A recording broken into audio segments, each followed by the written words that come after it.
So here we tried executing into a site that had a Cypher.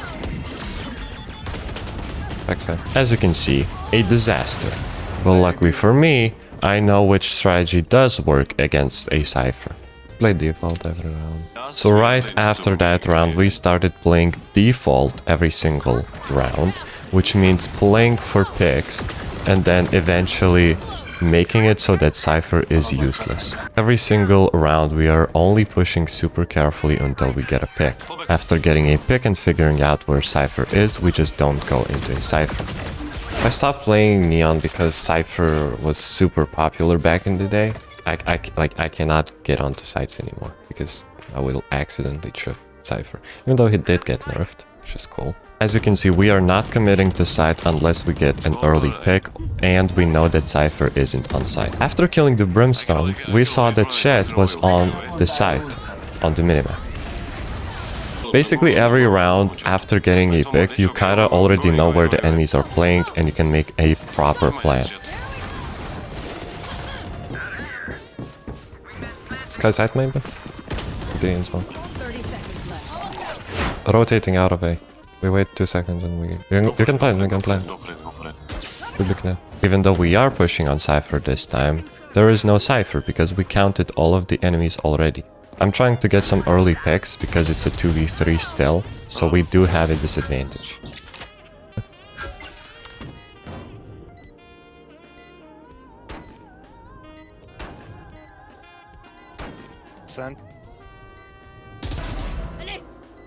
Jet low HP, I have stun. When they walk here, can you jiggle? Because my killjoy isn't jiggling, I really don't want them to already be pushed on site because then it's difficult for me to land and I just get laid out. Jet low HP. So with this strategy alone, we managed to get it to 7-5 from 0-3.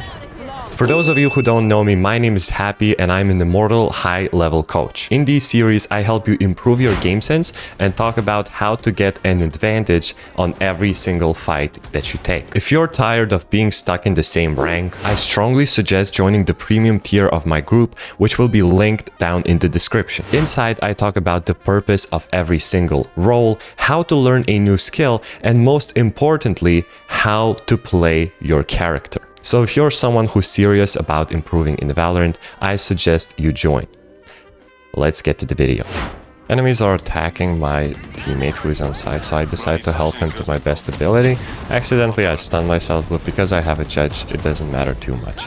After killing this Viper, I'm looking for the gun, and all he has is a sheriff. Doesn't matter, I want to reposition as soon as possible. Because the enemy has a Vandal and I have a Judge and I don't want to be fighting from main against a Vandal with a Judge. Plus I'm 1 HP and I already talked that when you're 1 HP, rotating as fast as possible and becoming a lurker turns you into like a full HP human being again, because then it's like you either catch them from behind or you don't.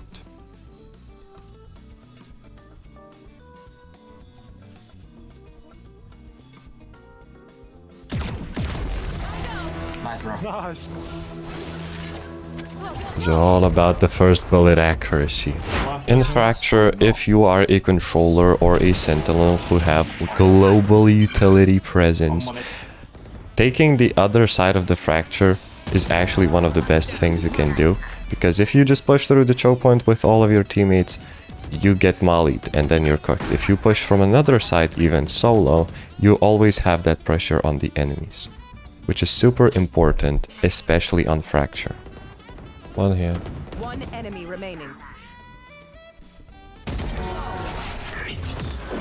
If he at least said my agent's actual name, maybe I would have reacted. Come here. One is drop, one is city. One is come here. B, sorry, B, come here. Oh. Come here. One is drop. Thank you. On you. So the 1-4 split lurking part, it actually helps you lock in as well. As you can see, killing this Jet through the smoke is crazy. And then I want to pop a heal in a safe place for my teammate instead of putting it in the open. My killjoy dies with her ultimate on arcade. I have to make sure that they don't kill the ultimate. They give me a fight, which is a good thing for us here. And for some reason, I just feel like my Neon doesn't want us to win, you know?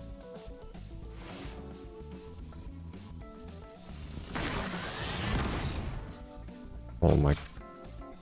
It's a 2v2 and we still have 50 seconds left on the clock. That's why I go and look for a pick so that I could plant more safely.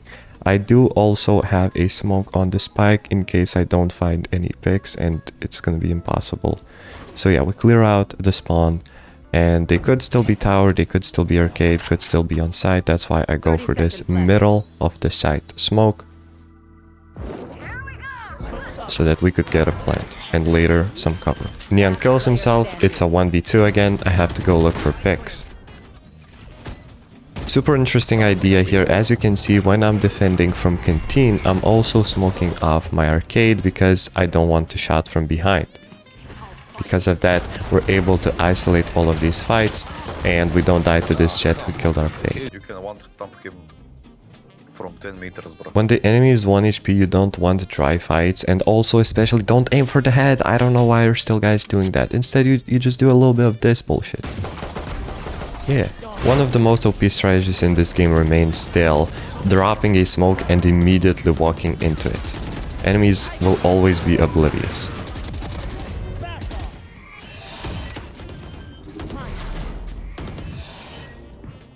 Spike planted. Find you.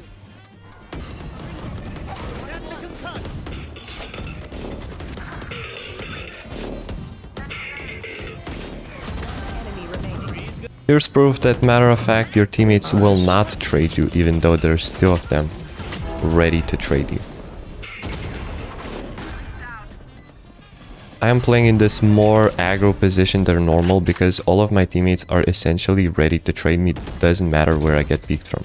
But as you can see, all of this backfires after my teammate dies from drop from behind and my side guys let the tower guy through because they felt like checking CT for some reason. That's why ideally you should always be the one to trade your teammates instead of the other way around, because your teammates don't want to rank up, first of all, and second of all, they don't even know what it means to trade your team.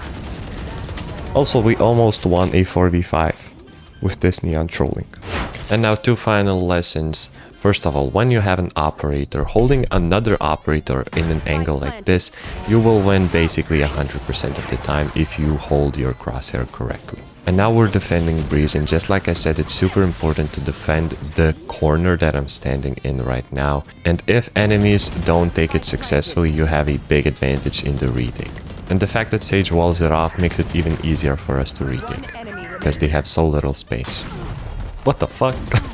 Sage did this before. I can see that she did this shit before, bro. Thank you everyone for watching. Comment down your favorite clip and I'm gonna respond to every single comment. Also, if you're serious about improving in Valorant, you wanna get even better game sense, join the premium tier of my group, link in the description. See you guys tomorrow.